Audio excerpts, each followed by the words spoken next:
শুরু করে দিয়েছি মহান আল্লাহর নাম, যিনি পূরণ করোনা আমার ক্ষতি করে। আপনারা জানেন যে অনেক সময় প্রবাসী ভাইরা সবসময় আমাদের যে কোনো অনুদানে সবসময় পাশে থাকে। আমরা চাই আরও পাশে থাকুক, আরও ভালো কাজের সাথে জড়িত থাকুক। আপনারা জানেন যে ওনার পায়ের অপারেশনের জন্য যে পাটা ভেঙে গিয়েছিল, ওনার কিছু অপারেশনের জন্য আমরা স্বপ্ন চুয়াত্তর ক্লাব থেকে কিছু টাকা অনুদান দেওয়া হয়েছিল।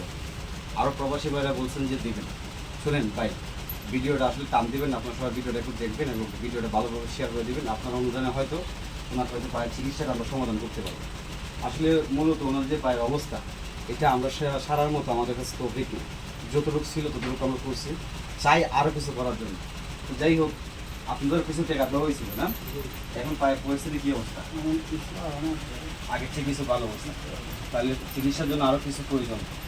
যাই হোক, আমি বিকাশ নগদের নাম্বার দিয়ে দিব এবং প্রবাসী ভাইদেরকে আসলে অত্যন্ত ধন্যবাদ জানাবো এই কারণেই যে আসলে জানেন যে প্রবাসী ভাইরা সবসময় আমাদেরকে পাশে থাকে, টাকা পয়সা যে কোনো বিষয়ে আমরা প্রবাসী ভাইদেরকে সবসময় পাশে দেয়।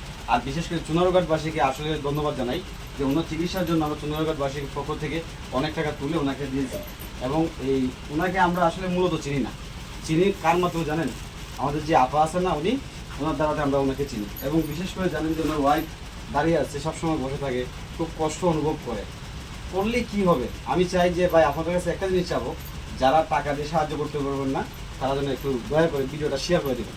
আমি আপনাদের কাছে এই বলে বক্তব্য শেষ করব। তার আগে কিছু কথা বলে দেবো, ভিডিও কেউ টান দেবেন না, ভিডিওটা সবাই শেয়ার করে দেবেন। শুনেন, ওনার এই অপারেশনের জন্য যত পরিমাণ টাকা দরকার আমরা কিন্তু দেওয়ার চেষ্টা করছি। এবং দিন শেষে আমরা চাই যে একটা জিনিস, যে আসলে একটু আগাও পারবে। আমি তোমাকে বলি যে আসলে দেখেন যে ওনার যে অবস্থা, আগের চেয়ে মোটামুটি একটু ভালো পজিশন আমরা দেখতে পাচ্ছি। এবং দেখেন যে ওনার যে অবস্থা, উনি একজন লোককে বাঁচাইতে গিয়ে আজকে ওনার এই দুর্গতি। যাই হোক, আমরা দিন শেষে একটা কথা বলবো যে যা পারেন তাদের সহযোগিতা করবেন। আমরা কিন্তু কিছু টাকা দিচ্ছি, আরও চেষ্টা করতেছি যাতে ওনার সম্পূর্ণ সুস্থতা আমরা করতে পারি। আপনারা এই বলে আমার বক্তব্য শেষ করলাম। সবাই ভালো থাকবেন, সুস্থ থাকবেন, প্রবাসী ভাইদের জন্য দোয়া করবেন, বিশেষ করে চুনারঘাটবাসীর সবার পক্ষ থেকে। এবং চুনারঘাটবাসীর জন্য দোয়া করবেন, কারণ চুনারঘাটবাসী যদি আমাদের সাথে না থাকতো আজকে এইটুকু করা সম্ভব হইতো না। যাই হোক, কিছুটা হয়েছে, আরও প্রবাসী ভাইরা বলছে আমাদেরকে কিছু দেবে।